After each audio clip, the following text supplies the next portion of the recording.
I want to ask the really experienced ones here, what has happened in that change?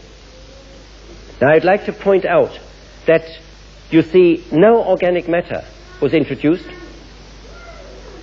It was ripped in some paddocks, and most of the paddocks were not ripped. If you had brought a lot of manure on, compost and whatever else, and spread that there and disked it in or ploughed it in some other way, you could say, yes, well, that's caused it. That is what is normally done. In this case, none of that has happened. You have that totally compacted soil. Now, I've never spoken of that in this way here, but today there are that many sitting in this room who have similar results on their own farm and know that happens if things are done right. The preparations are right, the application is right, etc. That I can just say this is what happens, and but many may not have actually put together that what has happened has not happened because of adding organic matter, adding manure, adding NPK of some sort. It's just happened with this 1 1/4 ounces of 500. Overall, I want to point out that whilst in conventional agriculture the theory exists that it takes so many hundreds or thousands of years to make 1 centimeter of topsoil, we make first-class topsoil in depth. There it was two forks deep in 1 year. That's the result of 2 sprays of 500, plus that there was a fairly wet season. If it had been dry, that would not have worked. Yet I've got photos with me somewhere here from that man, I will give his name now, I didn't dare last year, called Colin Martin at Sejuna, where I said I just don't know how he'll go. He had 7-inch rainfall last year, and where he sprayed 500, it's 200 acres. Where he sprayed 500, he had in the same structure of soil, he's got all very good photos there and very good equipment. He had 12 to 20 roots, but you don't see any change in the soil yet, at least not on this photo. I'll have to go and look. Where he didn't spray, where he used super, he had 1 to 4.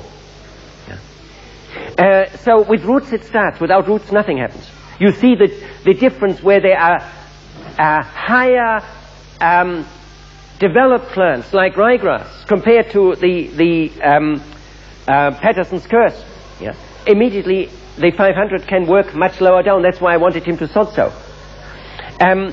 So with the roots play an important part. It is an overall happening, and I can assure anybody who is trying to theorize about it, they will not come up with a particle approach answer as to what 500 is. Now we come to a different aspect. It is on the Burdekin River, that is one of the richest river flats and largest river flat areas of Australia. But again, where's Barry? I saw him a moment ago. Yeah, you see, biogeographically, that soil was not made where you are. That's all the benefit from high up. Yeah. Peter was robbed to make Paul. If you go to the Ukraine, if you go to the Midwest of America, where the soils in both cases have suffered considerably now, that was made on the spot and never without a heavy winter. Yeah. So we go there and we first look at Roy Young's farm. He's next door, and he is going to come into biodynamics because of the success of the 3 Ahern brothers, each on his own property. This is very rich country. It's not changing a farm that is just on like concrete to a living biological unit without putting anything in.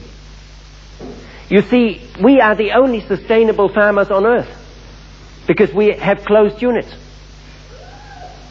We're not buying anything in. If we buy something in, it is just in the quantity of a medicine at a very odd occasion. The sort of sustainable agricultural associations who are bringing in organic matter or something else, that's not sustainable at all. Sustainable is what is within its own biogeography sustainable. Now you'll first see the neighbors and the stickiness, and I point out there, it might not be in this, but in the proper film where the whole sequence is in, say they grow cane.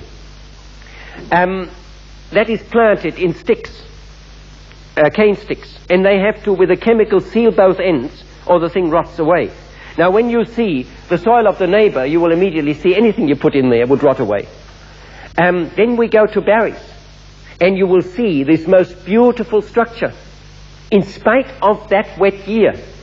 And then you will see something they did wrong, but noticed, and you will see what that did. That is a neighbor of the Aherns, and he is wanting to come into BD. This has been ploughed with what? Disc harrows, and there are legumes just coming up. Now Barry's going to dig in here. Just watch how he can get in. Now go right in. Now he's tugging to get it out. Well, it has come. He tried a moment ago, it wouldn't come. Now just don't touch it. It's coming out in biggish rock lumps. See where we're here. Now move it out further. Just lift it up. Yes.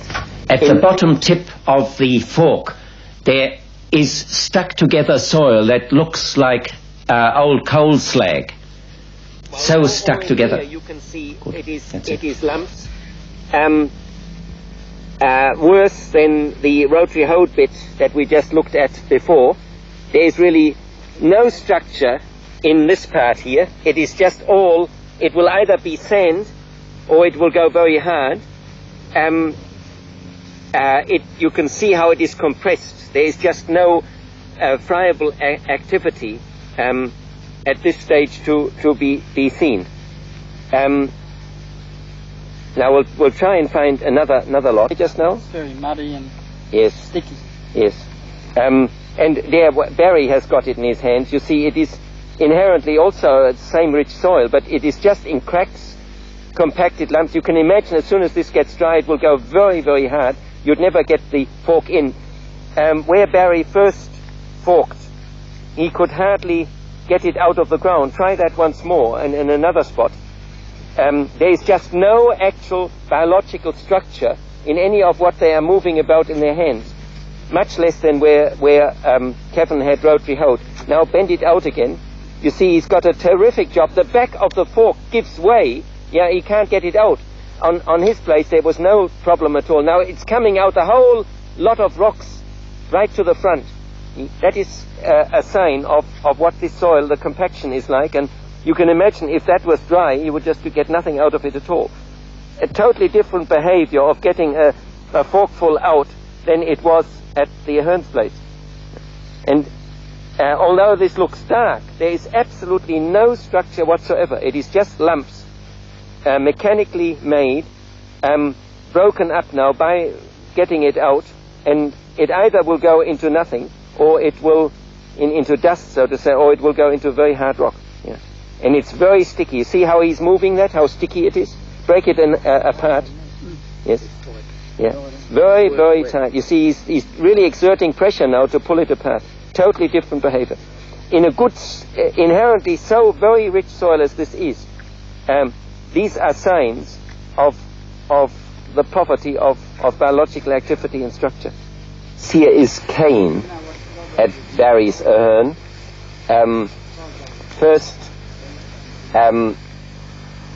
First year crop. And what did the inspector say, Barry? I just commented on how the cane's got a big barrel on it. Yes. See, it is really enormous. And this has had the big storm through. They were right in the heart of the cyclone, with half an hour pause and they came from the other side and they blew it all down. But it is enormous cane.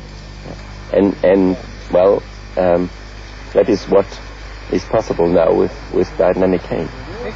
That is underneath here. Barry, you start digging.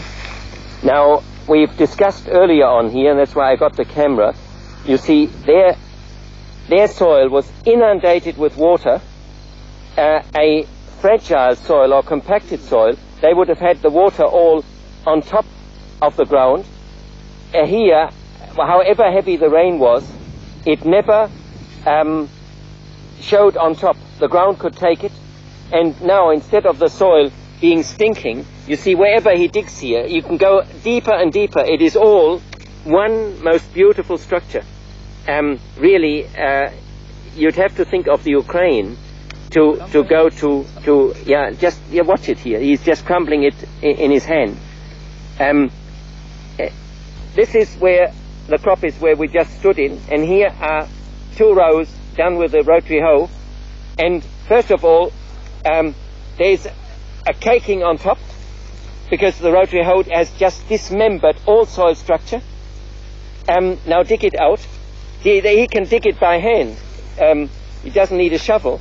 But dig it out. Underneath, there is the effect of the darkness. Bring it out a bit more. You see, it has not any more the structure we just had. This camera won't show that quite well. But it is, you see, it's already got a break here. It's got a break there, which we didn't have before. And the reason is that to the depth of the rotary hoe, it has dismembered the beautiful structure that is just a few feet away in here, made dust of it. Now, mechanically, you can do that in wet soil that is very poor to start with, and you will have this,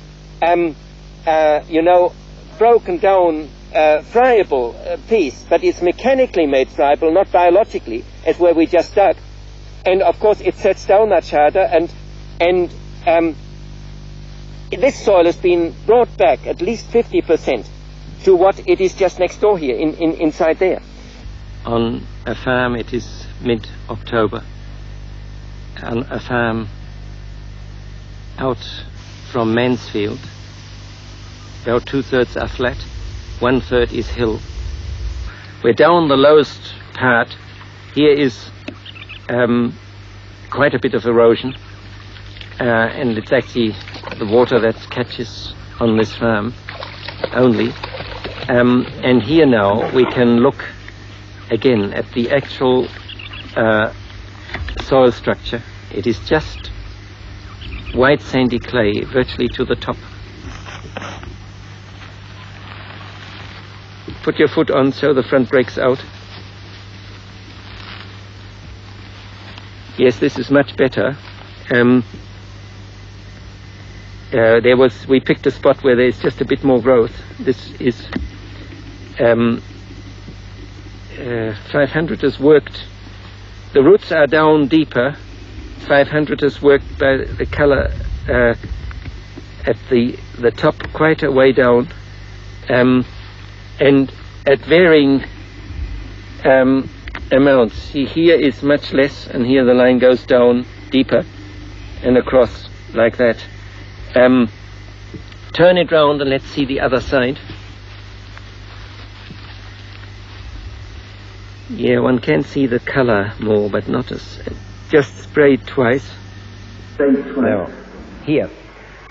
What you want to look at here is that line.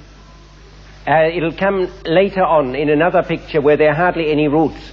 You will see as though somebody had gone with a paintbrush and changed the color of the soil without roots. Just sprayed twice, and see how far it has gone down where it's dark. Color is quite different, and at the bottom where the dark part comes lower, there are thicker roots. Here they are a little thinner, and the light part is slightly higher up, but altogether that is a good few inches. Just sprayed 500 twice in 1 year or 2 years. 2 seasons. 2 seasons, yes.